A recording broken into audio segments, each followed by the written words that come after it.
Understood and locked as story architecture doctrine for this project.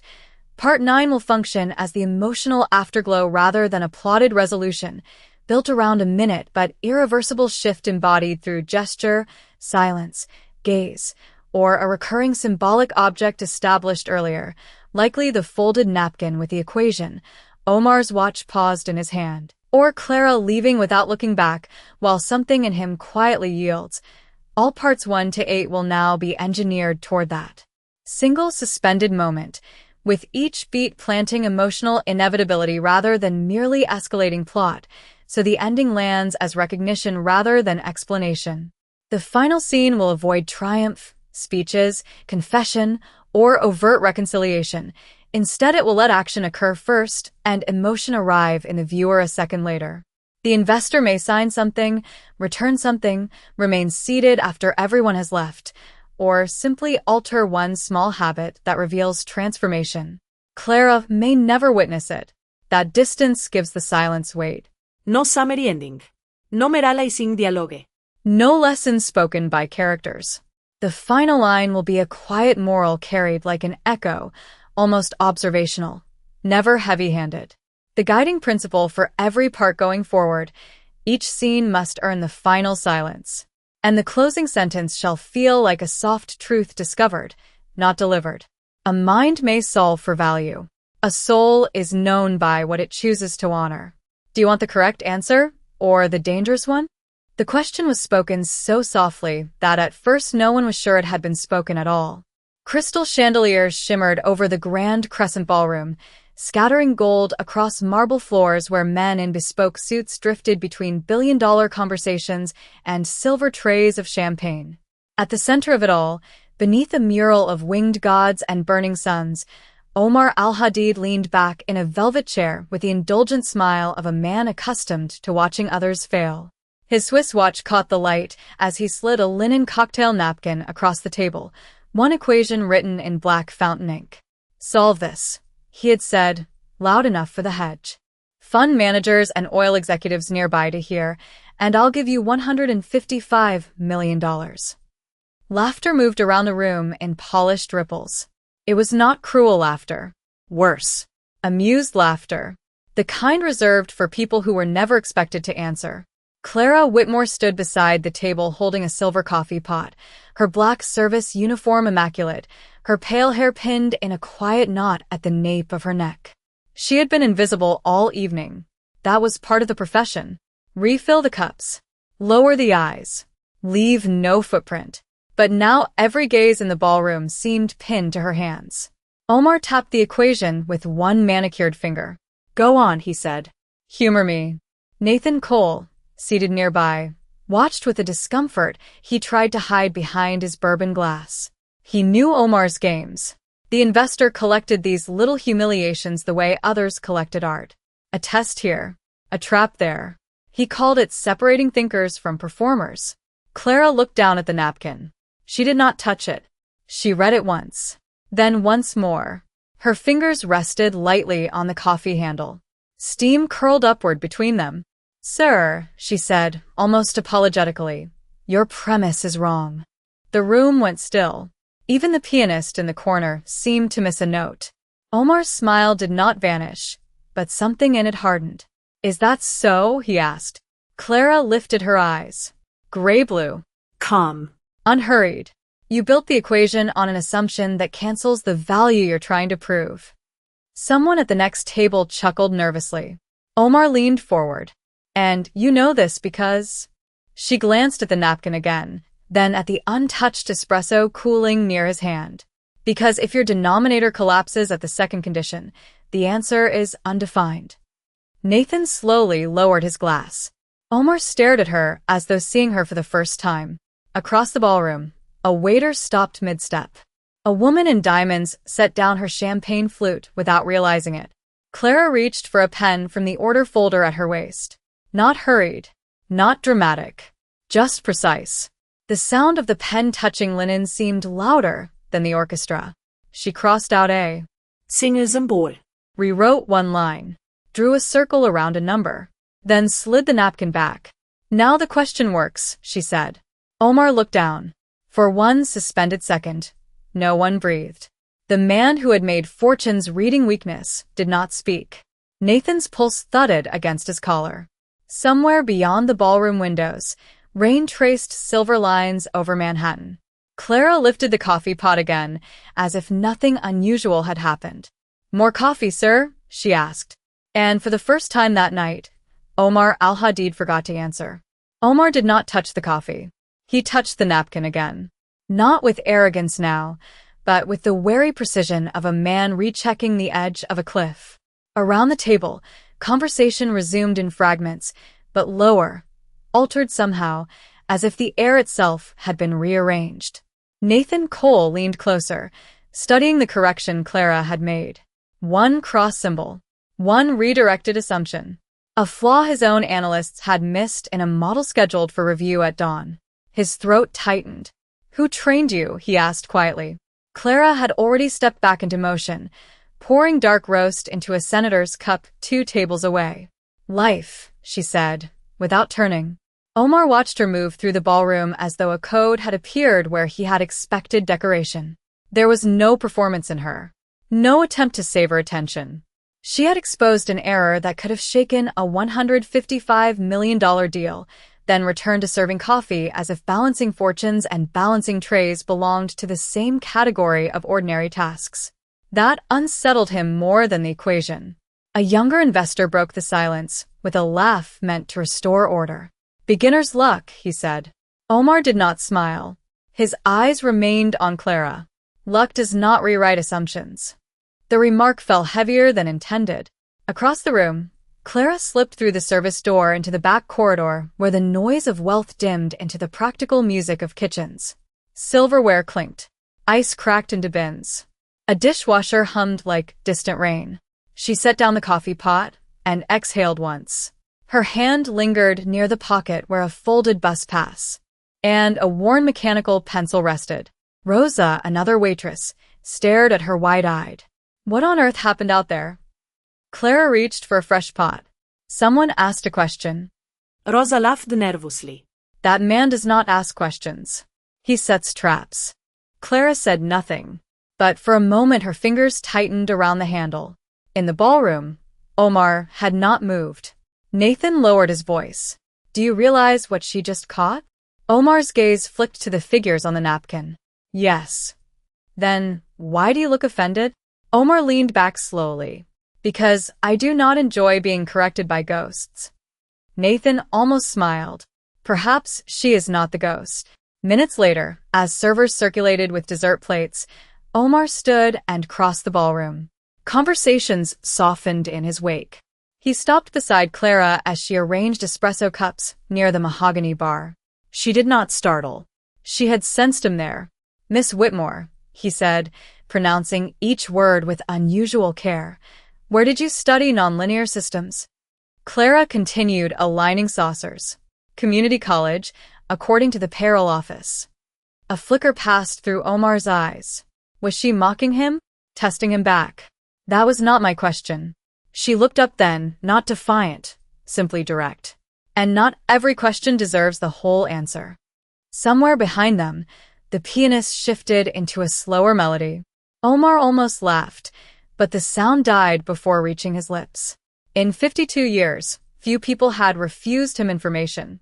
Fewer had done so without fear. Clara lifted a tray and moved past him, but as she did, Omar noticed something tucked into the order folder at her side. Graph paper, covered in equations, worn soft at the edges from use. He turned, watching her disappear into candlelight and moving silk. For the first time in years, curiosity entered the room before power did. Near midnight, the ballroom had softened into the kind of luxury that grows quieter as stakes rise.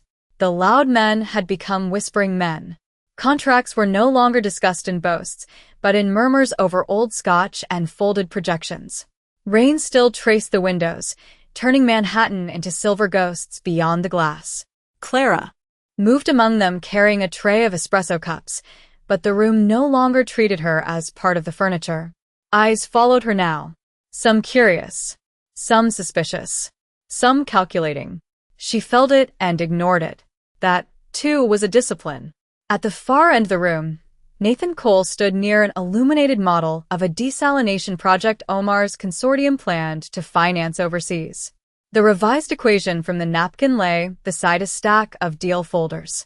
Nathan had run the numbers twice in his head and each time arrived at the same unsettling conclusion. Clara had not corrected a puzzle. She had exposed a structural flaw in the valuation itself. If the deal closed tomorrow untouched, millions could evaporate in hidden risk. He looked toward Omar, who stood alone by the windows, one hand in his pocket, the other turning his Swiss watch slowly, as if measuring a thought. That was when the older investor from Dubai approached him, smiling with too much confidence. "You will not let a waitress embarrass you before the Americans, surely." Omar's eyes did not leave the rain. "Embarrassment requires injury. I am considering education." The man laughed, assuming a joke. Omar did not. Across the room, Clara returned to the bar, setting down empty porcelain cups. Rosalindin. 3 men have asked if you tutor mathematics. Clara gave a faint smile. "Tell them I refill coffee." But before Rosa could answer, the maitre d' appeared, pale and nervous. "Miss Whitmore, Mr. Al-Hadid requests your presence." A strange phrase for a server. Requests your presence. Not service. Presence. Clara followed through a corridor of candlelight back to the central table where several investors had gathered again, drawn by the scent of spectacle. Phones rested discreetly face down. No one pretended this was casual anymore. Omar gestured toward a leather folio opened beside the napkin. "I have another question." Clara remained standing. "About coffee?" A few people laughed. Even Omar's mouth twitched. "About certainty," he said. He slid a document toward her. "Suppose the market shock comes not in year 3 but year 1. What fails first?" Nathan felt the trap before anyone else did. This was no longer mockery. It was escalation. Omar was pulling her into the architecture of the deal itself. Clara did not sit. She studied one page, then another. Her expression did not change, but her fingers paused at a chart buried in appendices. "This sensitivity model assumes water demand rises linearly," she said. "It will not." One investor frowned. "And you know that how?" Clara looked at the graph as though speaking to it, not to them. "Because urban migration does not move in straight lines. It surges." Silence again. She picked up a pencil, drew a curved adjustment through projected years, circled the break point. "This is where your debt load buckles." Nathan actually whispered, "Good Lord." Omar stared at the revised curve. No sneer now. Only concentration sharpened almost to reverence. "Who are you?" he asked, softer than before. Clara set down the pencil. "Someone who reads footnotes." A ripple of restrained laughter moved through the table, but Omar did not laugh. He closed the folio. Slowly, deliberately, then did something so small almost no one noticed. He stood when Clara turned to leave. Men like Omar did not rise for servers. Yet he remained standing until she had crossed half the ballroom. Nathan watched him, unsettled by the gravity of that gesture. Because somewhere beneath contracts, vanity, and numbers, a different negotiation had just begun.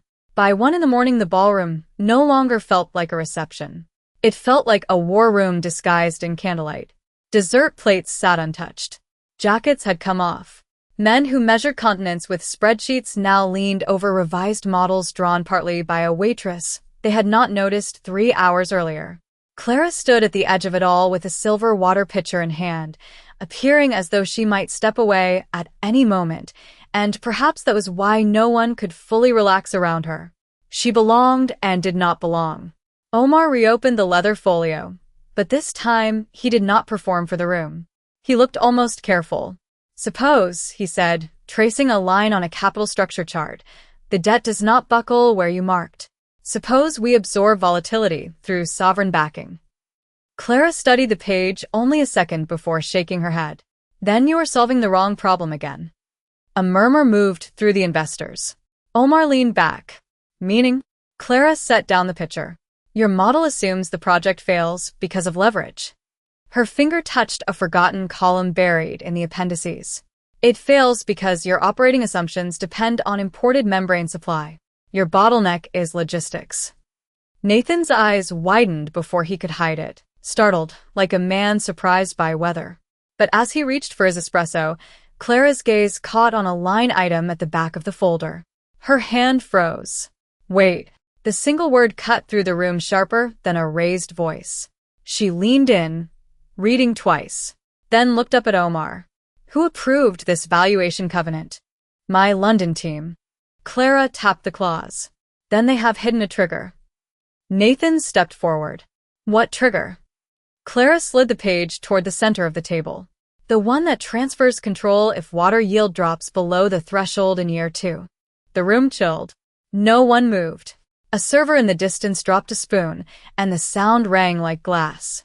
Omar read the clause. Once. Then again. His jaw tightened, not in anger, but in dawning recognition. This was not a puzzle anymore. This was a trap inside a deal worth $155 million. And the quiet waitress holding a water pitcher had just been the first person in the ballroom to see it. No one reached for a drink now. The crystal room had become so still the faint hiss of candles could be heard near the windows. Omar read the covenant again, slower this time, one finger resting on the clause Clara had exposed. A transfer trigger buried beneath optimistic yield assumptions. Elegant enough to pass review. Dangerous enough to shift control of the entire project if activated. Nathan took the document, and his face lost color. This was not disclosed in the summary deck. Clara said nothing. She was already tracing consequences in her mind. She could feel them stacking like falling tiles. Omar lifted his eyes toward her. If this trigger is intentional, then someone built failure into success, Clara said. The sentence landed with a quiet violence no one expected from her. One of the younger partners protested, almost too quickly. Surely this is overly cautious. Clara turned the page back toward him. Read subsection 9. If desalination output underperforms by 6%, refinancing rights shift offshore. The man read, stopped, said nothing more. Nathan exhaled through his teeth. My God. Omar rose from his chair. Slowly. His movement alone made others stand as, well. It was no longer etiquette. It was gravity. He walked to the tall windows where rain streamed over the city lights and for several seconds stared into the reflection of the room rather than the skyline beyond. Then he spoke without turning. If we sign tomorrow? Clara answered from behind him. By year 2, you would spend more defending ownership than operating the plant. And the $155 million? Nathan asked. Clara looked at the original napkin still lying beside the folio. That number was never the risk. Her hand rested lightly over the hidden covenant. This was. The room absorbed the distinction. Money had shifted from prize to peril. For the first time all evening, Omar looked less like a man conducting a test and more like a man who had narrowly stepped away from an unseen ledge. He returned to the table, picked up the linen napkin she had corrected hours earlier, folded it once, slid it into his jacket pocket. No one missed the symbolism, though no one mentioned it. Then he did something no one expected. He pushed his chair back from the head of the table and gestured toward the empty seat. Seat. Clara did not move. I am working. Tonight, Omar said, so are we all. Nathan almost smiled at that. After a breath, Clara sat. A waitress at a sovereign investment table. No one objected. For the next 40 minutes they rebuilt assumptions line by line. Clara questioned membrane sourcing, sovereign guarantees, migration surges, water pricing elasticity. Men who usually interrupted waited for her to finish. At one point Omar removed his Swiss watch and laid it beside the folio as though time itself had become secondary to thought. Then Nathan, still troubled by the notation he had recognized earlier, leaned forward. Miss Whitmore, he said carefully, did you ever publish under another name? Clara's pencil paused. A tiny pause, but enough. Omar noticed. Everyone did. She resumed writing. Long ago. Massachusetts Institute of Technology? Nathan asked. Her silence answered before words did. One investor whispered, stunned. The Whitmore papers? Clara finally looked up. There was no pride in her expression. Only an old weariness. Papers do not pay hospital bills. The room went silent again, but different now. Not shock. Respect edged with shame. Omar studied her as though rearranging everything he believed about hierarchy. Then he asked softly, almost to himself, how does a woman they once cited end up serving coffee in a ballroom? Clara capped the pencil and set it down. Sometimes life changes the equation. And no one at that table, not even Omar al-Hadid, had an answer ready. Rain had thinned to a mist by the time the ballroom clocks neared 2, but no one spoke of leaving. The deal that had arrived polished and certain now lay open like a machine with its hidden gears exposed. Clara sat where no waitress was expected to sit, a legal pad before her, candlelight catching the graphite marks of equations written in a hand too disciplined to be casual.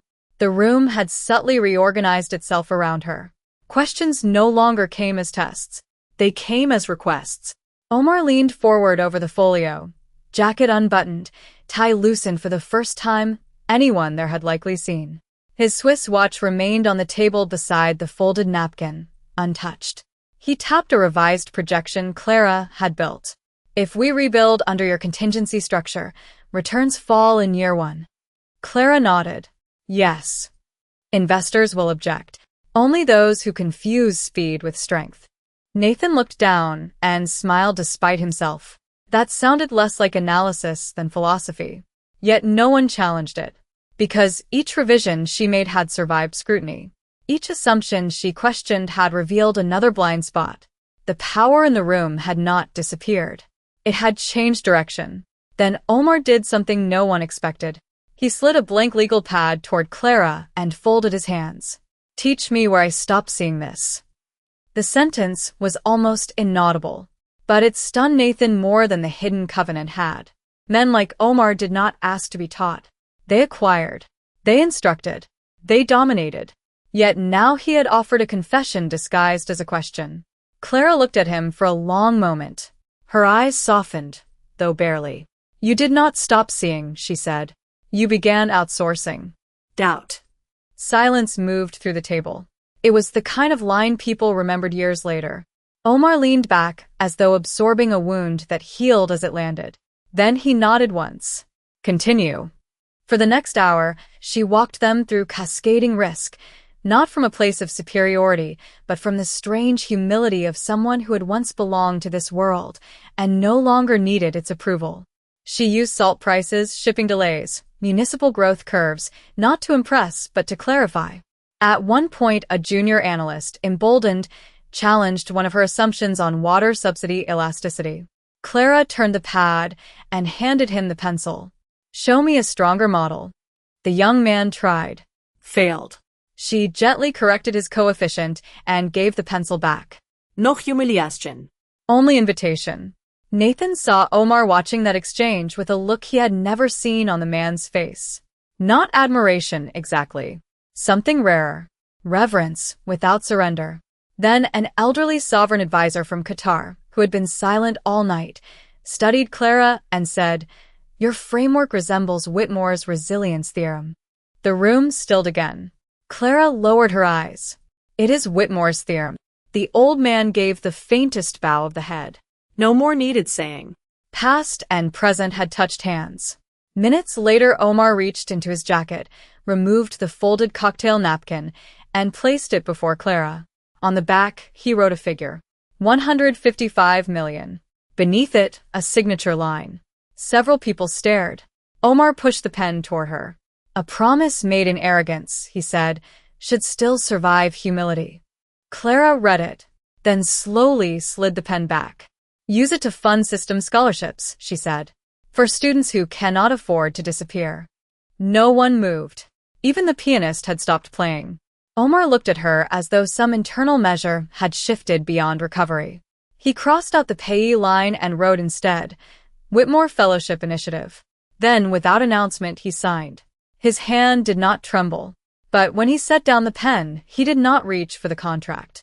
He reached for his watch, turned it face down, and for the first time, all night time belonged to someone else. The signature dried beneath the ballroom lights, while no one spoke. Ink on linen paper. A fortune redirected with one stroke. Yet what lingered was not the money. It was the quiet after. The kind that follows when pride leaves a room before people do. Clara looked at the newly written fellowship name as if it belonged to someone else. Then she folded the legal pad shut and rose. Instinctively, several men stood with her, though none seemed aware they had done it. A waitress had not merely joined the table. She had altered its gravity. Omar remained seated a moment longer, studying the face-down Swiss watch near his hand. Then he turned it upright again, but did not fasten it to his wrist. Nathan noticed. Another small surrender. Another symbol changing owners. "There is one thing I still do not understand," Nathan said quietly as Clara gathered the scattered pages. "Why vanish after publishing work that changed systems theory?" Clara paused. The answer seemed older than the room. "My mother needed treatment insurance would not cover. Research grants did not arrive fast enough." Her voice carried no bitterness, only fact. By the time she was gone, academia had moved on. The elderly advisor lowered his gaze. Even Omar said nothing. Some losses resist commentary. Then, unexpectedly, Rosa appeared near the service doors, nervous and apologetic. "Clara, the night manager, is asking where his best waitress disappeared to." A faint smile touched Clara's mouth. For the first time all evening, the room laughed together. Not at anyone. With relief. She picked up the silver coffee pot, as if reclaiming an old identity no longer diminished by what had happened. "Some equations still need refilling," she said. As she turned to leave, Omar stood again. "Miss Whitmore." She stopped but did not turn fully. "Would you consider advising the redesign project?" There was no theatrical pause. Only candlelight movings across crystal. Clara looked at the folio, then at the fellowship document. "I will consider advising students." Omar accepted the distinction. That, too, was new. But as she walked toward the service corridor, Nathan's eyes caught something. Left beside her chair. A folded sheet of graph paper, edges softened with age. He opened it gently. Handwritten notes. Early drafts. Equations dated nearly 15 years earlier. At the bottom, a phrase in the same compact notation he recognized. "Not all systems fail from pressure. Some fail from neglect." Nathan looked up, but Clara was already halfway across the ballroom. He hurried after her and held out the paper. "You forgot this." She glanced at it, then shook her head. "No, Nathan Frounet." "It is yours." Clara looked past him toward Omar, who was watching from across the room. "Not anymore." Nathan slowly understood. He carried the sheet back and laid it beside the folded cocktail napkin and the signed fellowship pledge. 3 pieces of paper. A puzzle. A warning. A promise. Omar stared at them as though they formed an equation no school had taught. The pianist began playing again, soft and almost distant. Guests started drifting out, but no one hurried. The room had changed pace. Even the chandeliers seemed dimmer, gentler. Before leaving, the elderly advisor touched Omar's arm and murmured, "Tonight you did not find a genius." He nodded toward the service door. "You recognized one." Omar remained alone at the table after nearly everyone had gone. He picked up Clara's old graph sheet, folded it with unusual care, and slipped it beside the napkin inside his jacket. Then his fingers rested over the pocket for a second longer than necessary. Nathan watched from the doorway, struck by how little movement can reveal a life turning. Some people raise their voice to prove power. Others lower it and change the room. Near 3 in the morning, the ballroom had emptied to echoes. Staff moved quietly among extinguished candles and half-cleared silver trays. The storm outside had passed, leaving rain beads on the tall windows like faint constellations. Clara stood alone near the service station, polishing the same coffee pot she no longer needed to polish. Sometimes the hands continue after the mind has shifted. She sensed Omar before hearing him. His footsteps were softer now, almost careful on the marble. He stopped a respectful distance away, no audience left to witness either of them. In his hand was the folded cocktail napkin. In the inner pocket of his jacket, the old graph sheet remained. He did not mention either. "I have amended the opening terms," he said. The project signs tomorrow only if the redesign follows your contingency structure. Clara set down the cloth. Then perhaps it survives. Omar gave the smallest nod. But he did not leave. The silence between them held unfinished weight. At last he reached into his jacket and placed an envelope on the service counter. Thick cream paper. No logo. Only her name written by hand. Clara did not touch it. What is it? Letters, he said. Recommendations. Endowments. 3 universities willing to restore your chair if you wish it. Her eyes flickered once, then settled. You moved quickly. Some mistakes deserve haste. A faint smile almost appeared and disappeared. Clara opened the envelope, read the first page, then slid it closed again. You assume I have been waiting to return. Omar looked at her, and for the first time all night seemed uncertain. Have you not? Clara glanced toward the ballroom where workers folded white linens from the long negotiation table. I have been waiting for fewer things than people imagine. Omar absorbed that without defense. Then he placed one more item beside the envelope. His Swiss watch. The same one that had flashed when he first mocked her. This belonged to my father, he said. He told me time reveals character faster than success does. Clara looked at the watch, surprised enough not to hide it. Why show me this? Because tonight, I nearly lost $155 million. He paused, and found something I had not measured. She did not answer immediately. Instead, she lifted the watch, listened to its quiet ticking, then set it back in his palm and closed his fingers over it. A simple gesture. Almost nothing. Yet Omar's expression changed as though some internal verdict had been rendered. Keep the universities, Clara said softly. Fund the fellowship. Build the desalination project correctly. Let the rest remain gone. Omar gave a breath that might have been a laugh, might have been surrender. You refuse. Fortunes as casually as coffee refills. Only the wrong fortunes. A janitor passed pushing a cart, humming under his breath. Somewhere the pianist had left one sheet of music forgotten on the bench. Ordinary details returned, carrying the strange dignity of aftermath. Nathan appeared at the doorway, coat over his arm, waiting but not interrupting. Omar took a card from his wallet and set it down. No title embossed. Only a private number. Clara glanced at it, then tucked it beneath the fellowship papers without comment. He understood that too. As he turned to leave, he stopped beside the ballroom table where the original contract still lay. He looked at it once, then with a single motion folded the hidden covenant page out and placed Clara's corrected napkin in its place. He did not announce why. He simply did it. Nathan watched and said nothing. Clara watched and said nothing. The room seemed to honor the silence. Omar reached the doors, then looked back only once. Clara had returned to polishing the coffee pot, but slower now, almost absent-mindedly, as dawn's first gray light touched the windows. He smiled without being seen. Some debts are not repaid in money, only in what a changed hand chooses to leave behind. Dawn arrived without announcing itself. It appeared first as a pale wash across the marble floor, then as silver along the rim of abandoned glasses, then in the windows where Manhattan slowly emerged from rain. Most of the staff had gone. The ballroom stood half asleep, stripped of spectacle. White linens folded. Candles cold. The grand room looked smaller now, almost honest. Clara hung her apron in the service corridor and stepped into the empty ballroom one last time before leaving. She wore her wool coat over the same simple black dress, a folded subway pass in one pocket. Nothing else changed except something impossible to name. The long negotiation table was cleared, except for one object left at its center. The cocktail napkin, flattened now beneath a crystal paperweight. Her crossed-out symbol still visible. Beside it, a fountain pen rested uncapped. She approached slowly. There was a handwritten note beneath the paperweight. No signature. Only one line.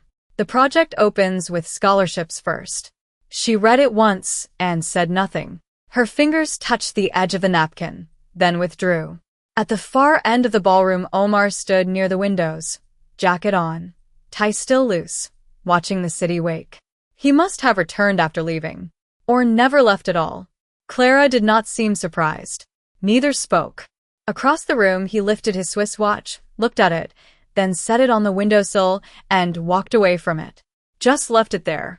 He passed Clara without stopping, only the slightest inclination of his head, almost formal, almost grateful. She watched him disappear through the doors into morning traffic and did not call after him. Silence held. Then she crossed to the windows. The watch remained ticking softly in the new light. Beside it lay a folded card from the fellowship papers. On the back, in Omar's handwriting, one added line, "For those who should never have to disappear." Clara stood very still. Outside, the city moved in ordinary ways. Taxis. Steam rising from grates. A newspaper cart rattling somewhere below. Life continuing without ceremony. She picked up the watch, weighed it in her palm, then set it back exactly where it had been. Not taken. Not returned. Left between them. A doorman entering to unlock the main doors paused when he saw her standing there and said, "Miss, are you all right?" Clara looked toward the waking skyline and gave the faintest smile. "Yes," she said. "I think something balanced." She turned to go, but before leaving she reached into her coat pocket and placed her old mechanical pencil beside the watch on the sill. Then she walked out into the gray morning, not looking back. Hours later, Nathan returned for forgotten papers and found the watch and pencil resting side by side in the sun. He did not move them. He only smiled, folded the corrected napkin once, and placed it beneath the fellowship agreement. 3 small things. Left in silence. Enough. And in that quiet room, where a wager had begun in arrogance and ended in restraint, the truest change was almost invisible. A man had learned to leave space where he once imposed himself. A woman had left a pencil where she once left only answers. Sometimes the smallest gesture is the one that proves the equation has changed.